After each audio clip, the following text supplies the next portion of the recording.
What's up, y'all? Today, I'm stuck in my room, but check out these floors. I can't walk on them yet, but the hallway, living room, and kitchen are all nicely done.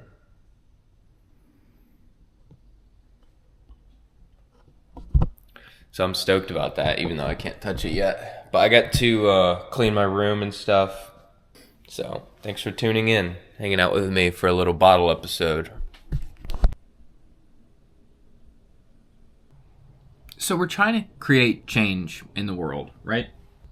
When you talk to people about that, you are eventually going to run into the kind of person who will say something like this. Making real change is impossible because there is a group of global elites and they control everything. They have more power than the president, more power than the government, and they are in control of everything that we do, everything that we even think. And unless you can snap out of the matrix, you're fucked, man. But even if you can, there's no way you can create real change because nothing we do matters because they're in charge. They're in charge and we are stupid. We're dumber than them. It's a thought-terminating cliche. Basically the idea that, well, I don't really want to try to help, so I'm going to make up a reason why I shouldn't even help. I want to be clear here. We are going to answer the question, who runs the world? In fact, I'll answer the question right now. It's the devil, aligning individual humans into a hierarchical power structure based on money and evil and using them for his will. But if you don't believe in the devil, I would say there is a web of interconnected secret societies, some of them sponsored by the government, some of them from certain schools. Some of them are just spring up, and they have powerful people in them. The powerful people work for their own interests, and that's who runs the world, is a group of disconnected, powerful groups. A group of groups. This is important to get out of the way, because I don't want to see this shit in my comments. Why do the people who think that there is one group controlling everything often think it's Jews? Why?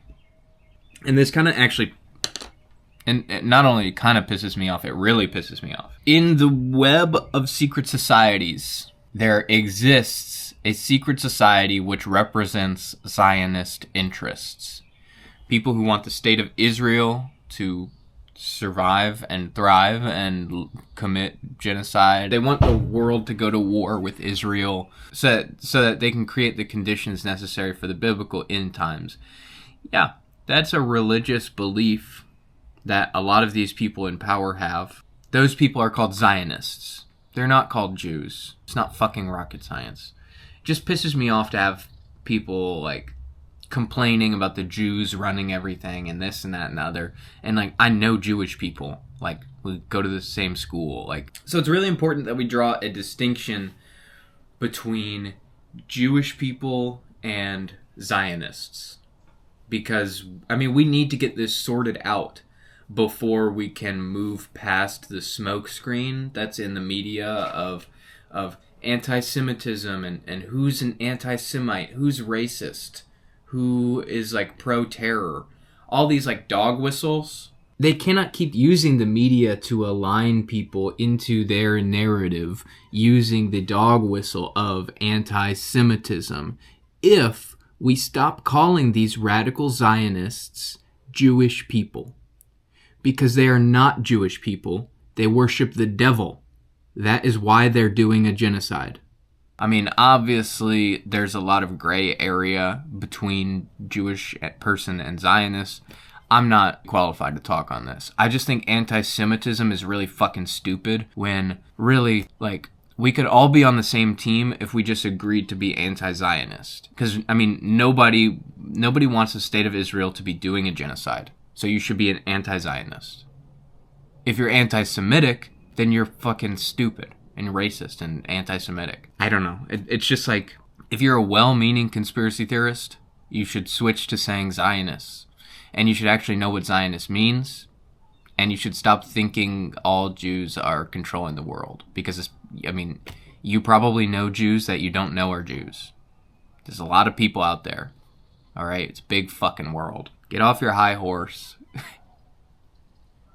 Tell a racist to get off their high horse. That's funny. Get off your high horse.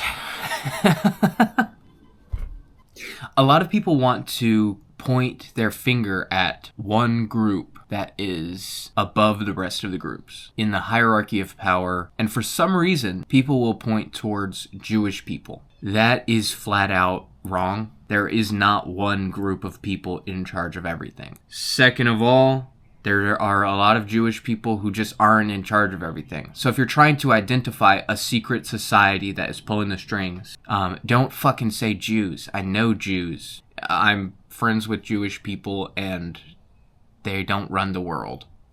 Everybody should fucking know this by now. There are Israeli interests that have a lot of money and a lot of power and create outsized control over the way the world is structured. Yes, there are Jewish people who run banks. I don't think that they live their life devoutly in service of God and not in service of the state of Israel. These are people who have been corrupted by money, corrupted by the devil, and they are not Jewish. So, I am saying that the existence of a force called power is what creates a hierarchical structure and a web of secret societies that end up controlling the world through different levels of influence. The question is, what is power? The answer is the ability to exert change on the world. It can come in so many different levels, and it can be demonstrated by so many different kinds of actions. It's all one force, though. It's called power. Power is a force that seeks to preserve itself, and if it can, it's going to grow. So by what I mean by that is that powerful people do not want to give up power, and they're going to use their power to hold on to it, and they're going to use their power to get more. That is simple. If you don't do that, then you end up losing power. And so the only people who stay powerful are the people who preserve their power and gain power. Does that make sense? Are y'all understanding me? Power is not a tangible thing. It is just something that happens. And it's based on the way that we build our society. We build it unevenly, and people gain power and exploit that power.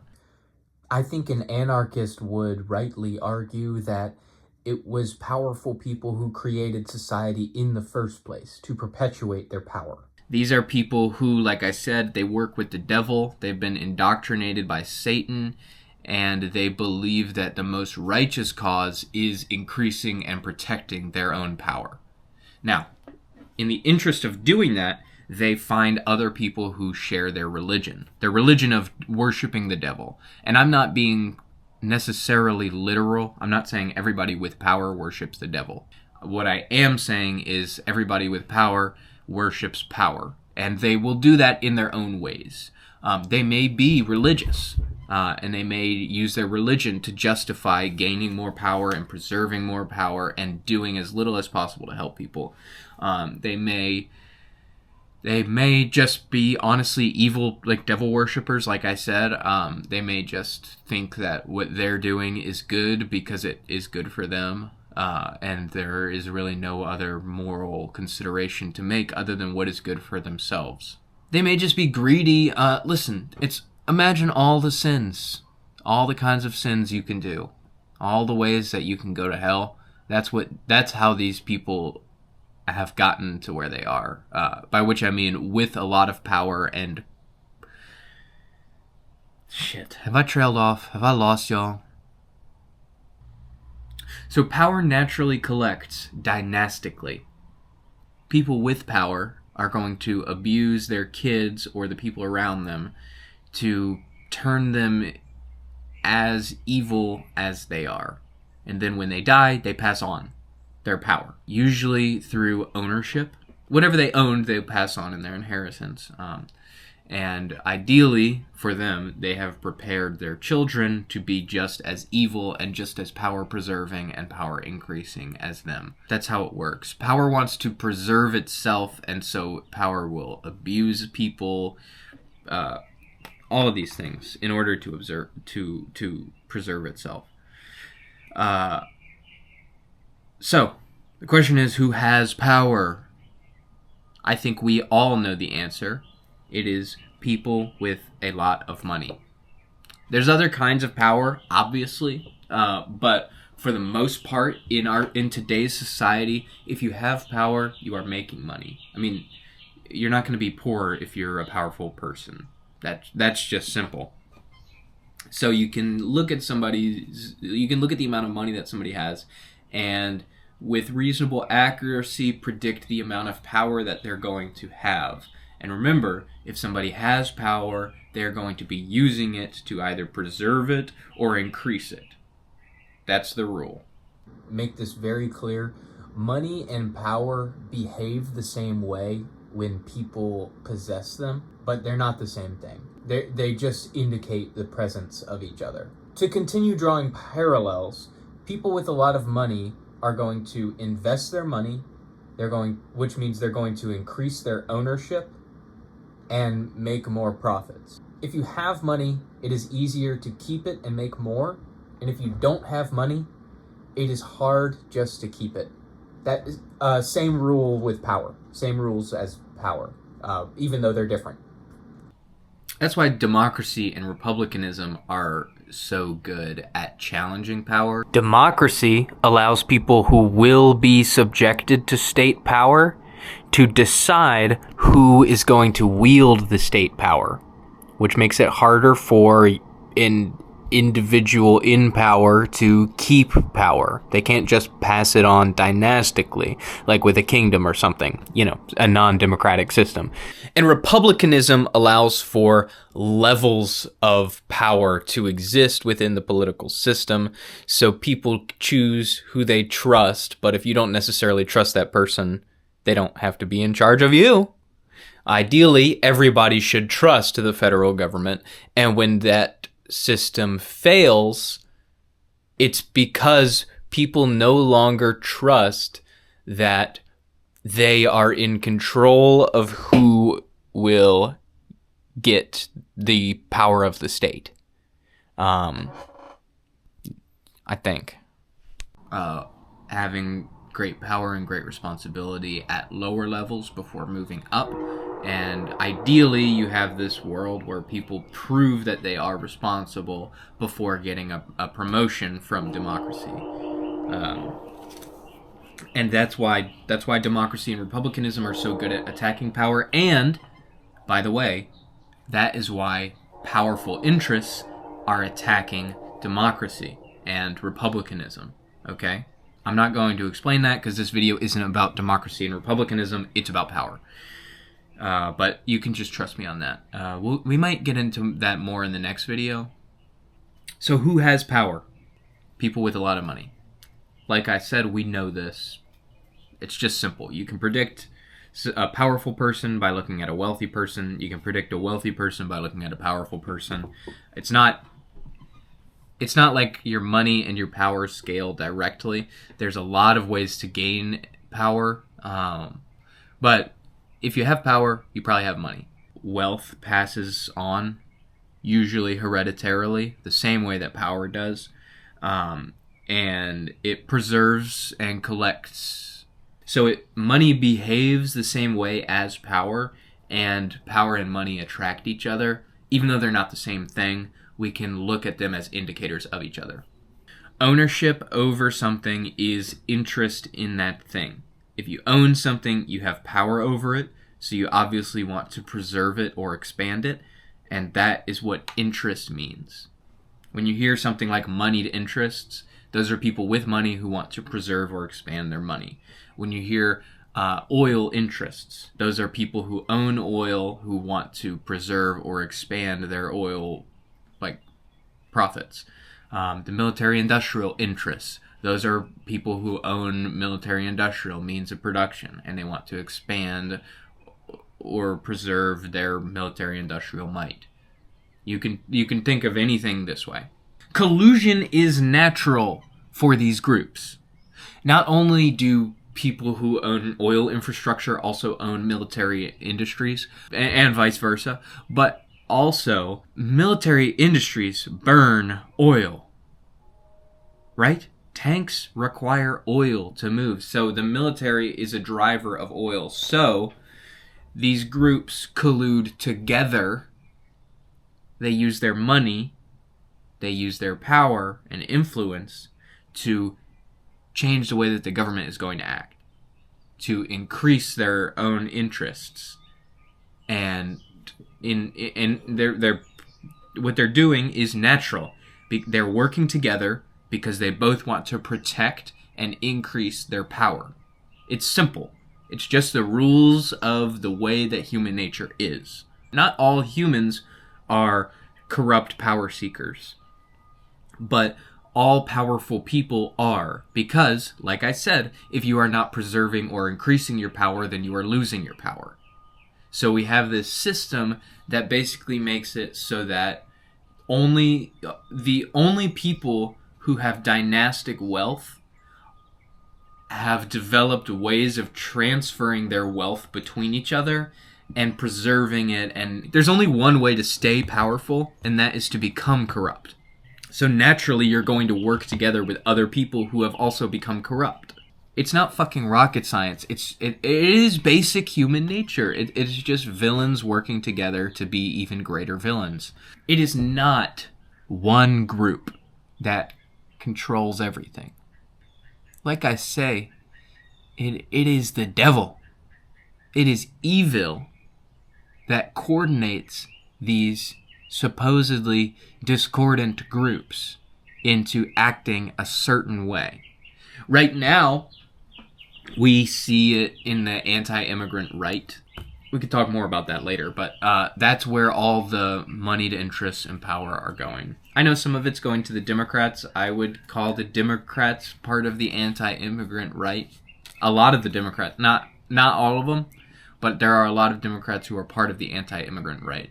The reason that there are Democrats who are a part of the anti-immigrant right is because of the vested interests of power, the people with money paying them to have those opinions. Just because Democrats are like left-wing in America, it does not mean that they are not anti-immigrant or on the right.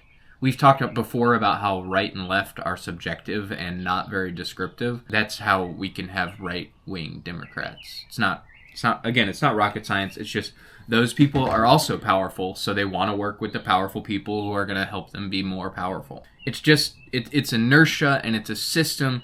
This is just, by the way, what we see now, the anti-immigrant right rising, that is just what happens when democracy fails. You get people who are going to game democracy, who are going to cheat, and manipulate people to get what they want, and then once they receive that power, they're going to use it to preserve it and increase it. The anti-immigrant right is the spear point of moneyed interests coming together and colluding and creating one face from many interests. You can see how well it's funded. Power follows money, same way that money follows power.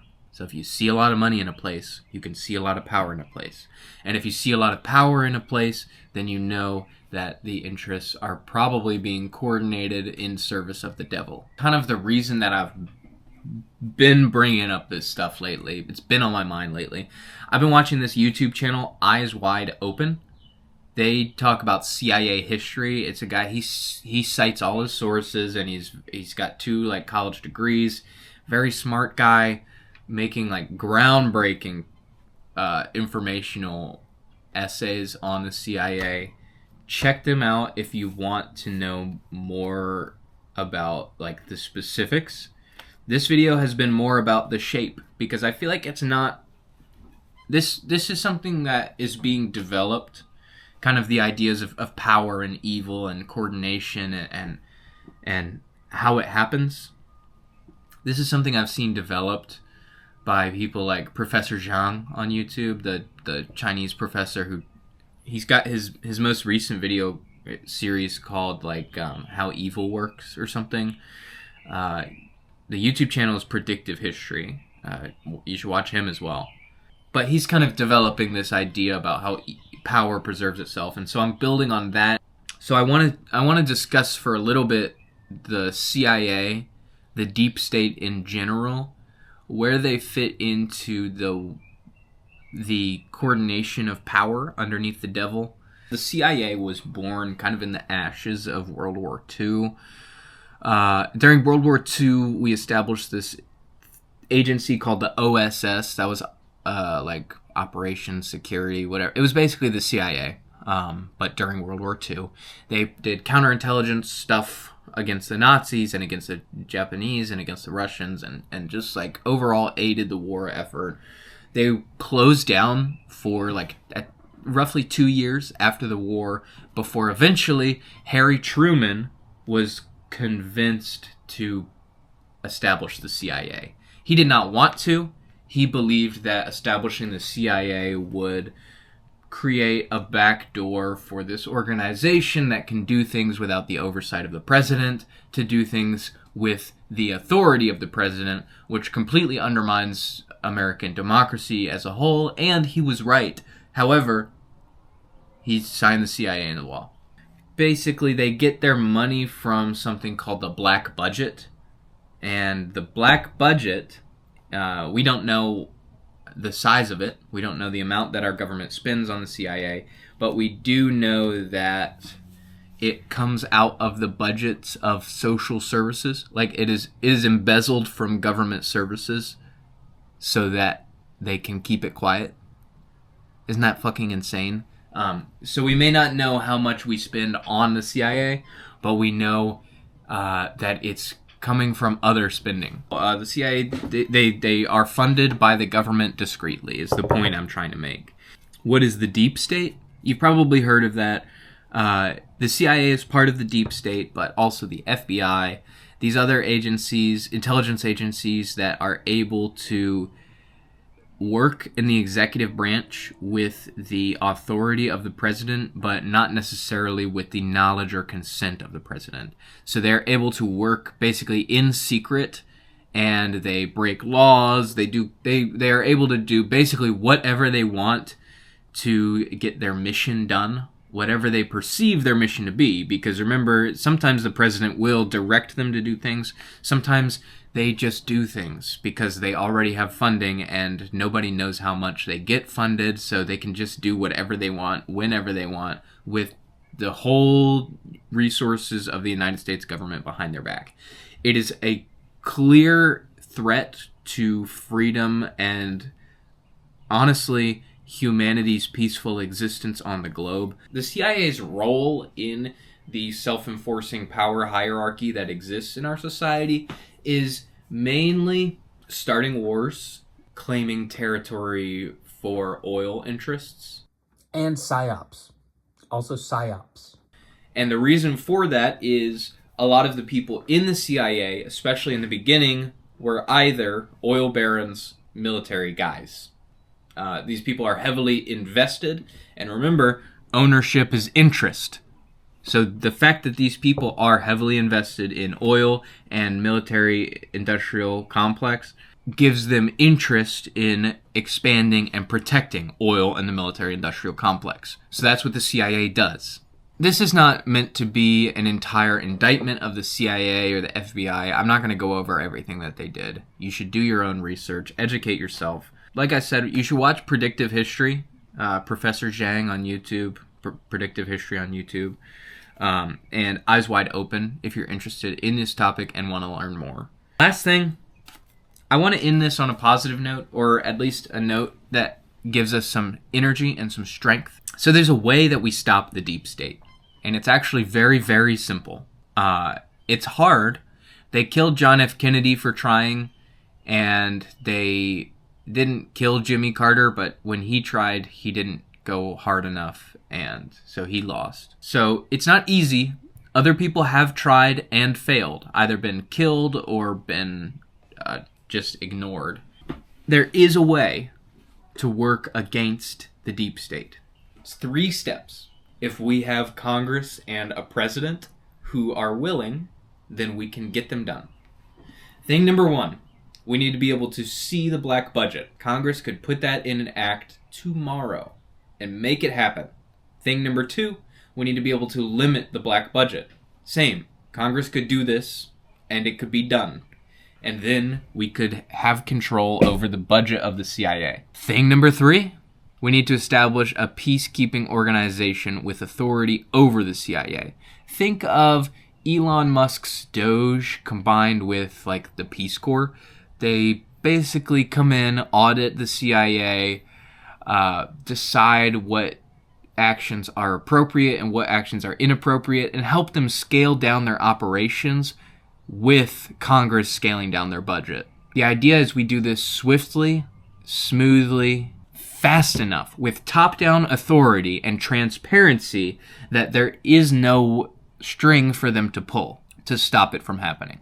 It does require us to run Congress and have a sympathetic president, and that is going to be required before we pass electoral reform and before we pass economic reform. And so it's like we have to make a lot of change. It's not going to be easy, but it is simple. There's 3 simple steps to dismantling the CIA. And the CIA, they coordinate this hierarchy of power. They're one of the gatekeepers of power. They coordinate different groups in society, preserving and increasing their power. And those groups work with the politicians to preserve and increase their power, all at the expense of people who are not as powerful as them. So if we can deal with the CIA, deal with the deep state, like I said, not easy, but simple, we can do it, then the entrenched hierarchy of power will have taken a massive blow to its control over society. And from there, we can start making changes to the way that the society is structured so that the hierarchy of power does not come back. It is possible to create a just world that will remain just. It is possible to create a long-lasting Republican democracy that is flexible and grows with itself, that does not facilitate devil worship. And we need to do that if we ever want to live a life worthy of God. Thank you for watching. See you next time.